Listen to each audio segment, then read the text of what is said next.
아멘. 오늘 우리에게 주신 하나님의 말씀은 베드로후서 3장 1절에서 7절의 말씀입니다.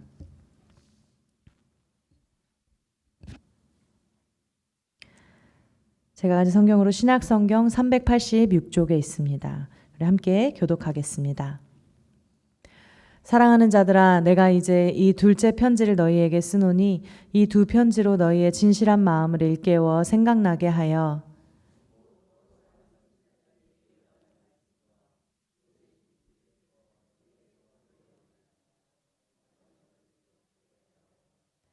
먼저 이것을 알지니 말세에 조롱하는 자들이 와서 자기의 정욕을 따라 행하며 조롱하여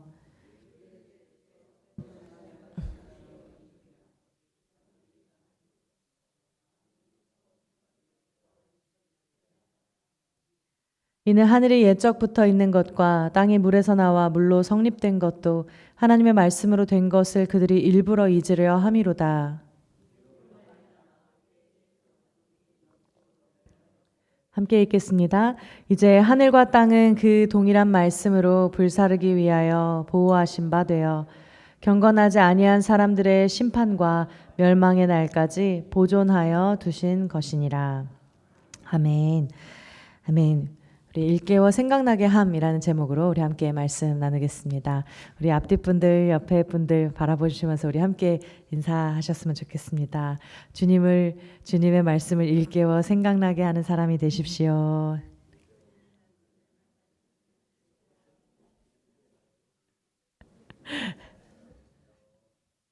네, 우리 추운 날씨 가운데에도 주님을 사모하며 나오신 모든 분들을 주님의 이름으로 축복합니다. 지금도 저는 간간히 깜빡깜빡할 때가 있습니다. 그런데 어릴 때도 저는 그랬습니다. 학교에 가면 준비물이 없을 때가 있었고 집으로 다시 돌아가는 경우들도 많아서 어느 때는 그런 걸 잊어버리지 않으려고 무던히도 이제 애를 쓰기도 했습니다. 그래서 당시에 항상 제 손바닥에는 잊어버리지 않아야 될 것들이 항상 적혀 있었습니다. 손바닥의 중앙에는 땀이 너무 많이 나서 늘 지워지니까 잘 안 지워지는 엄지손가락 바로 밑에 튀어나와 있는 부분이라든지 손목이라든지 이런 데가 좀 덜 지워지니까 이런 데다가 꼭 적어 놓고 이제 아침에 세수할 때 되면 생각나겠지 이러면서 이제 그것을 항상 이렇게 바라보면서 잊지 않으려고 애를 썼던 그런 기억이 납니다. 물론 이것이 몸에 안 좋다는 얘기는 크고 나서 그 연구 결과가 나왔기 때문에 그때는 뭣도 모르고 막 썼습니다. 그래도 요즘에도 정말 잊어버릴 것 같으면 가끔 써둡니다. 혹시 잊어버리면 어떡하지? 이러면서 가끔 이렇게 써두기도 합니다. 우리가 이제 살아가면서 많은 것들을 잊어버리기도 하고 또 어떤 것들은 우리의 기억 속에 오래 남기도 합니다. 근데 오늘 이 베드로의 편지를 보면 이제 이 편지를 쓰면서 이 편지를 받는 사람들에게 일깨워 생각나게 하기 위해서 이 편지를 쓴다라고 이야기하고 있음을 우리가 발견할 수 있습니다. 너무 자꾸 잊어버리기 때문에 중요한 것들을 일깨워서 생각나게 한다는 것이죠. 우리 1절 말씀 함께 읽어보실까요? 네, 함께 읽겠습니다. 시작. 사랑하는 자들아, 내가 이 둘째 편지를 너희에게 쓰노니 이 두 편지로 너희의 진실한 마음을 일깨워 생각나게 하여. 네, 아멘. 일깨워 생각나기 위해서 편지를 썼고 순수한 마음을 진실한 마음을 일깨워 준다라는 표현을 하고 있습니다. 여기서 이제 진실한 마음이라는 표현은 순수한 마음이라는 표현으로도 쓰일 수 있습니다. 그러니까 우리 안에 이런 순수한 마음을 다시 일깨워주고 그리고 우리가 기억해야 할 것들을 생각나게 한다라는 표현이죠. 그러면 베드로 사도는 무엇을 우리에게 생각나게 하기 위해서 이 편지를 썼을까요? 우리 3절 4절에 이런 말씀이 있습니다. 우리 함께 이어서 읽겠습니다. 네, 시작. 먼저 이것을 알지니 말세에 조롱하던 자들이 와서 자기의 정욕을 따라 행하며 조롱하여 이르되 주께서 강림하신다는 약속이 어디 있느냐? 조상들이 잔 후로부터 만물이 처음 창조될 때와 같이 그냥 있다 하니. 네, 아멘. 마지막 때에 조롱하는 자들이 온다라는 표현을 하고 있고요. 여기서 이제 조롱이라는 표현은 원어로 보면 엠파이그모스라는 단어로 되어 있는데 이 단어는 조롱한다, 비웃음을 막 보낸다, 경멸한다 이런 뜻을 가지고 있습니다. 그러니까 어떤 사람들이 나타나는데 이 사람들이 조롱하는 자들이고 이들이 비웃는 자들이고 경멸하는 사람들이라는 거예요. 그럼 이들이 무엇을 조롱하고 무엇을 비웃으면서 또 무엇을 경멸한다는 말입니까? 오늘 방금 읽으신 것처럼 이들은 이런 말을 한다는 것입니다. 주님이 강림하신다는 말이 대체 어디 있냐? 만물은 계속 그대로 있다. 이렇게 얘기를 하는 것입니다. 그러니까 마지막 때라는 게 말이 되냐? 주님이 언제 오신다고 그러냐? 주님 안 오신다. 지금 만물이 그대로 있다. 이런 얘기를 하고 있다는 거예요. 이 조롱하고 비웃는 사람들이 아유 마지막 때라고 웃기지 말라 그래. 하나님 거짓말 하시는 거 아니야? 이러면서 오히려 마지막 때를 기다리는 이 성도들을 비웃고 있고 그것을 경멸하고 있다라고 볼 수 있는 것이죠. 그러니까 이들은 지금 우리가 살고 있는 이 모든 것들이 마지막 때까지 그대로 유지될 것이다. 이런 주장을 펴고 있는 것을 알 수 있습니다. 우리가 지금 살아가고 있는 모든 일상, 우리가 지금 영위하고 있는 이 모든 것들이 지금으로부터 끝까지 계속될 것이다. 이런 착각을 계속 하고 있다라는 것입니다. 그런데 이 모든 것들이 끝까지 계속된다라는 생각을 갖게 되면 우리는 어떤 착각에까지 이르게 되냐면 마치 이 모든 것의 주인이 자신인 것과 같은 착각에 빠지게 됩니다. 이 세상에도 하나님께서 예비하신 마지막이 존재하고 그리고 또 하나님께서 우리 창조하고 만드신 각자 개인의 삶에도 마지막이 존재합니다. 그런데 이 마지막을 인정하지 않고 마지막이 없다라고 생각하고 살아가는 이 사람들은 결국에는 자신이 삶의 주인이 돼서 자기의 삶을 막 쥐락펴락하려고 하게 된다는 것입니다. 자신이 시간의 주인이고 자신이 재물의 주인이고 자신이 삶의 주인이 되어버리는 것입니다. 지금 살아가고 있는 이 일상과 내가 누리고 있는 모든 것들이 나의 것이고 영원할 것이고 계속될 것이다. 이런 생각으로 결국 이 모든 것의 주인이 자신인 양 그것을 움켜쥐면서 살아가고 있다는 것입니다. 그러면 그 삶 속에는 결국 움켜쥐는 이 욕심과 욕망밖에는 남지 않습니다. 안식이라는 책의 저자인 마르바던이라는 학자가 있습니다. 이분이 이 책에서 이런 말씀을 하셨어요. 이 유대인들이 안식일 지키는 이유에 대해서 설명을 하면서 우리가 안식을 지키는 것이 아니라 안식일이 우리를 지키는 것이다 라는 표현을 한 바 있습니다.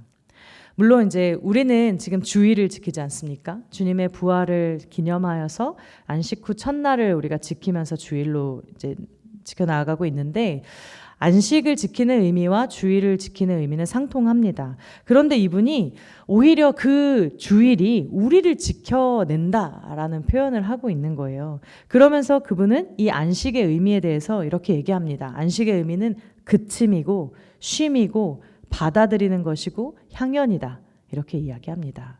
근데 여기서 우리가 오늘 주목해 볼 의미는 그침입니다. 그침이라는 의미는 우리가 하던 모든 욕망들을 그친다는 의미입니다. 내 힘으로 쥐락펴락하고 내 힘으로 다 이끌어가려던 그 모든 것들을 우리가 그치고 그 앞에 주님 앞에 주님의 날로 지키면서 나아간다라는 의미인 것이죠. 그러니까 이 주일은 어떤 의미입니까? 우리의 삶의 주인이 우리가 아니라 하나님이심을 다시 돌아보는 시간이고 우리의 욕심을 그치고 우리가 주인이 되었던 삶을 그치고 주님이 주인이 된 삶으로 다시 회복하는 시간이 바로 주일인 것이죠. 오전에도 이런 이야기를 나누었었는데요. 일요일이라는 표현이 더 익숙한 성도님들도 계시더라고요. 그런데 우리 믿는 사람들은 이런 의미로 주일이라는 표현을 더 많이 사용했으면 좋겠습니다. 주님의 날이고 주님이 주인이 되심을 다시 회복하는 날이기 때문에 주일입니다. 그래서 이 주일은 하나님이 우리의 주인 되심을 다시 한번 확인하는 그런 시간이 되는 것이죠. 내가 내 삶의 보좌에 앉아버리게 되면 자기의 욕망대로 살아갈 뿐만 아니라 나아가서는 내 삶에 일어나는 모든 판단과 평가를 스스로가 다 해버립니다. 선악을 알게 하는 나무를 취하였다. 나무의 열매를 취하였다는 것은 결국 무엇이 선이고 무엇이 악이냐 하는 그 평가를, 그 판단을 내가 가져와 버렸다라는 의미이기도 합니다. 그러니까 원래 선악과를 취하기 전의 상태는 하나님께서 심판하시고 하나님께서 판단하시는 것인데, 사람이 죄를 지으면서 갖게 된 성향이 무엇이냐? 사람이 판단하고 평가하는 것을 자기가 스스로 해버리기 시작했다는 것입니다. 심판하실 분은 하나님이신데 자기가 판단하는 것입니다. 평가하실 분은 하나님이신데 자기가 평가를 해버리는 것입니다. 처음에는 국이 짜다로 시작했을지 모르겠지만 시간이 지날수록 자신의 삶 속에 판단과 평가가 더 많아지면서 이 사람은 이렇고 저 사람은 저렇고 이 공동체는 이렇고 우리 교회는 이렇고 막 이러면서 많은 평가와 판단들이 우리의 삶 속에 난무하게 되는 것입니다. 혹 공동체 안에 이런 판단과 평가가 너무 많아졌다라고 생각이 된다면 우리는 다시 우리의 주인 되신 하나님께로 돌아갈 때임을 깨달아야 될 줄을 믿습니다. 하나님께서 하셔야 되는 판단을 지금 우리가 하고 있구나. 하나님께서 판단하시고 하나님께서 보좌에 앉으셔야 되는데 지금 내가 그것을 가로채고 있구나. 이렇게 깨닫고 주님 앞에 다시 돌아서야 되는 줄을 믿습니다. 21세기의 본 회퍼로 불리는 앤드류 팔리라는 분이 쓴 책 제목 중에 이런 책이 있어요. 복음에 더할 것은 없다라는 책 제목입니다. 이 제목이 참 멋지다고 생각이 들었습니다. 복음에 더할 것이 없는 것이 신앙생활입니다. 만약에 자기의 생각이 거기에 덧붙이게 된다면 그것은 종교생활이 되어버립니다. 그러니까 진짜 신앙생활은 무엇이냐? 진정한 신앙생활은 다른 거 붙일 것 없이 그저 복음 안에 거하는 것입니다.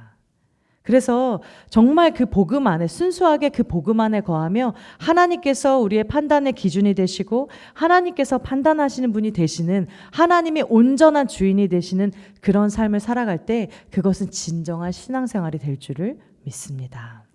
아멘. 우리 5절 말씀을 함께 읽겠습니다. 네, 한 목소리로 읽습니다. 시작.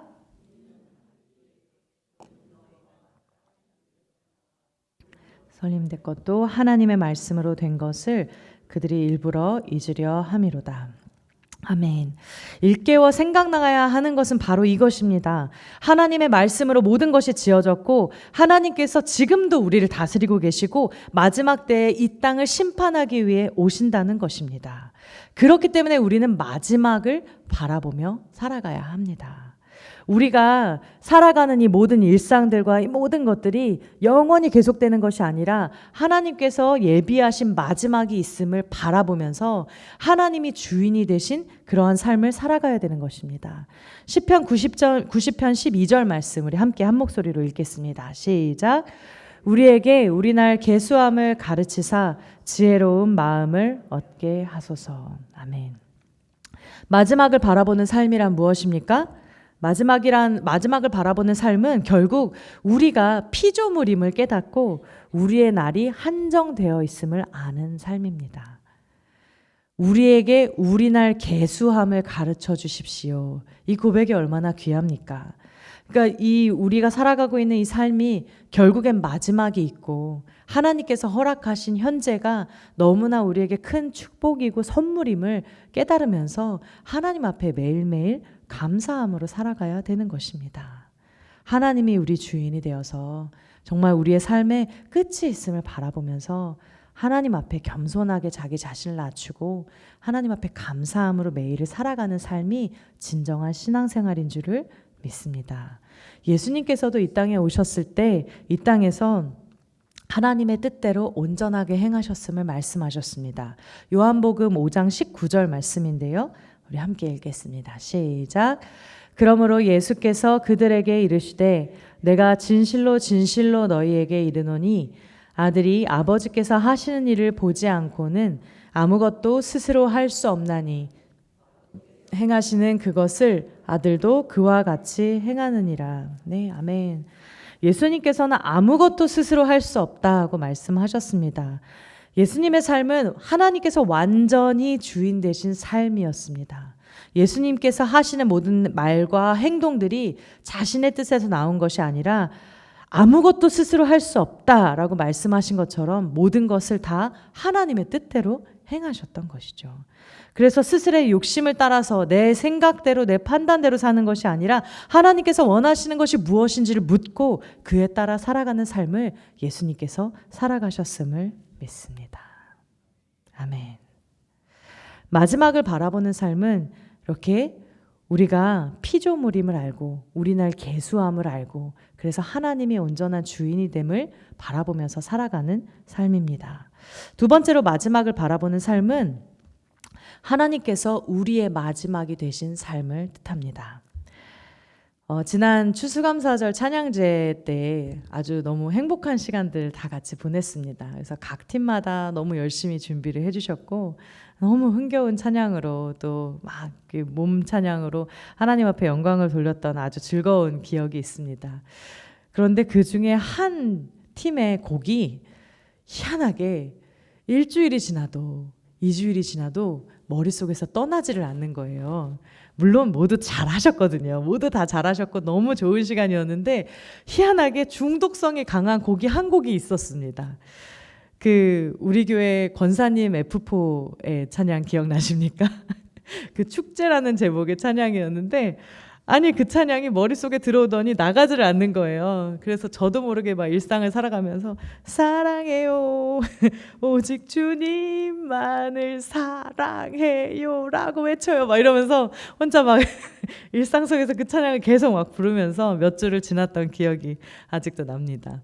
근데 그 찬양의 고백처럼 하나님을 정말 이 찬양의 고백의 그 순수함이 너무 멋지지 않습니까? 오직 주님만을 사랑해요. 주님 다른 사람이 아니라 주님만을 내가 사랑해요라고 외칩니다. 막 이런 고백이잖아요. 정말 우리가 하나님 앞에 우리들의 순수한 마음을 다 드리면서 우리가 주님만을 사랑합니다. 이런 고백. 그래서 하나님이 우리의 첫사랑이실 뿐만 아니라 끝사랑이 되시는 그런 삶을 살아가는 우리 모두가 되기를 원합니다. 그래서 정말 주님만을 사랑하는 삶, 주님이 나의 최고가 되시는 그런 삶을, 그래서 그 모든 주님을 사랑하는 고백이 우리의 삶의 아주 심연의 깊은 곳에서부터 흘러나오는 그런 고백이 되기를 원합니다. 용비어천가에 보면 이런 가사가 있습니다. 뿌리가 깊은 나무는 바람에도 흔들리지 아니하므로 꽃이 좋고 열매도 많으니, 또 샘이 깊은 물은 가뭄에도 그치지 않고 솟아나므로 내가 되어서 바다에 이르니. 우리의 마음이 하나님 안에서 깊이 뿌리 내리고 있다면 우리의 정말 그 최고의 사랑, 우리의 마지막의 사랑이 정말 주님이 된다면 우리가 그 깊이 뿌리 내린 그 나무처럼 어떤 바람에도 어떤 어려움에도 흔들리지 아니할 줄을 믿습니다. 꽃이 좋고 열매도 많다라는 고백처럼 우리의 삶이 그렇게 될 것이고, 또 샘이 깊은 물처럼 우리가 우리의 마음의 깊은 곳의 고백을 하나님 앞에 드릴 때 그 샘이 깊은 물이 가뭄에도 마르지 않고 오히려 내가 되어서 정말 시내가 되어서 바다에까지 흘러가는 것처럼 우리들 역시 우리의 심연의 깊은 곳에서부터 하나님을 사랑하는 그 마음을 품고 살아갈 때 어떤 어려움에도 어떤 가뭄에도 마르지 않고 우리의 이 마음이 주님 안에서 강물이 되어서 주변에 또한 흘러가게 될 줄을 믿습니다. 그렇게 우리가 주님 안에 살아가게 되면 하나님이 정말 주인이 되신 삶을 살아가고 정말 하나님이 우리의 마지막이 되신, 하나님이 우리의 결국이 되신 삶을 살아가게 됐을 때 우리는 그곳에서 하나님의 인내를 만날 수가 있습니다. 베드로전서 3장 20절에 보면 이런 말씀이 있습니다. 우리 함께 읽겠습니다. 시작. 그들은 전에 노아의 날 방주를 준비할 동안 하나님이 오래 참고 기다리실 때에 복종하지 아니하던 자들이라. 방주에서 물로 말미암아 구원을 얻은 자가 몇 명뿐이니 겨우 8명이라. 네, 아멘. 베드로전서 3장에 고백한 것처럼 노아의 날에 방주를 준비하던 그 시절에 하나님께서 아주 오래 참고 기다리셨다라고 표현하고 있습니다. 오늘 본문에도 그런 표현이 있습니다. 우리 7절 말씀인데요. 우리 세번역 성경으로 한번 읽어보겠습니다. 시작. 그러나 지금 있는 하늘과 땅도 불사르기 위하여 그 동일한 말씀으로 보존되고 있으며 경건하지 못한 자들이 심판을 받아 멸망을 당할 날까지 유지됩니다. 네. 지금 있는 우리의 이 모든 세상도 지금 당장 마지막이 오지 않은 이유는 하나님께서 그 마지막을 계속해서 지연시키고 계시기 때문입니다. 우리 다음 주에 함께 살펴볼 말씀 가운데도 그런 표현이 있는데 하나님께서는 지금 더디게 이 마지막 때를 그냥 오지 않는 것이 아니라 아주 더디게 오는 것이 아니라 하나님께서 그 모든 시간을 참고 계시고 인내하고 계시고 주님의 사랑으로 그 길을 지나가고 계신다라고 표현을 하고 있습니다. 그러니까 하나님께서는 우리를 바라보고 계시고 분명히 우리의 마지막이 있지만 그 마지막 때를 하나님의 인자로, 하나님의 인내로, 하나님의 사랑으로 지연시키고 계심을 우리가 바라보면 그 안에 하나님이 우리를 향하신 사랑이 얼마나 큰 것인지 우리가 또한 깨닫게 될 줄을 믿습니다. 사랑하는 우리 중국교회 성도 여러분, 오늘 말씀을 통하여서 우리가 이 마지막에 대해서 우리가 다시 한번 이제 바라보았습니다. 마지막을 바라보는 삶은 우리가 피조물임을 깨닫고 하나님께서 우리의 주인이 되신 삶을 살아가는 것을 뜻합니다. 또 주님만을 사랑하는 삶, 주님이 나의 최고가 되시는 그런 삶을 살아가는 것을 뜻합니다. 우리가 하나님 안에서 이런 마지막 때를 살아가는 사람들이 되기를 원합니다. 그래서 정말 하나님의 그 크신 사랑을 더 알고 이 시대 속에 하나님의 사랑을 정말 많이 흘려보내는 그런 저와 여러분들 되시기를 바랍니다. 아멘. 함께 우리 기도하겠습니다.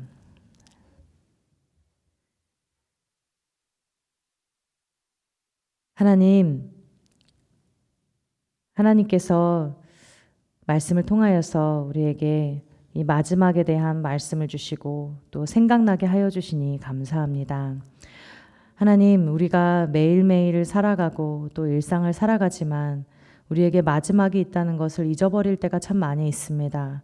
그래서 때로는 우리의 소견에 오른 대로만 살아가고 우리의 욕심과 움켜쥐려는 그 욕망을 가지고 살아갈 때가 얼마나 많은지 모릅니다. 그러나 하나님, 우리가 다시 한번 우리의 주인이 되시고 우리의 삶을 지으신 창조주가 되시고 구원자가 되시는 우리 하나님 아버지를 다시 바라보기를 원합니다. 우리가 주님 안에서 마지막이 있음을 기억하며 또 하나님께서 우리의 삶을 지으신 분이 되시고 지금도 인도하고 계심을 우리가 바라보며 살아갈 수 있도록 인도하여 주시옵소서. 그리고 하나님, 우리의 삶의 중심이 주님 안에 있어서 우리의 마지막 사랑이 주님이시기를 원합니다. 그래서 그 주님만을 사랑하고 주님의 사랑 안에 깊이 뿌리 내려서 또 주님의 사랑 안에 깊이 샘을 내려서 어려움이 와도 흔들리지 않고 또 가물어도 마르지 않는 주님의 사람들이 될 수 있도록 주여 인도하여 주시옵소서. 이 모든 말씀 우리 주 예수 그리스도의 이름으로 기도합니다.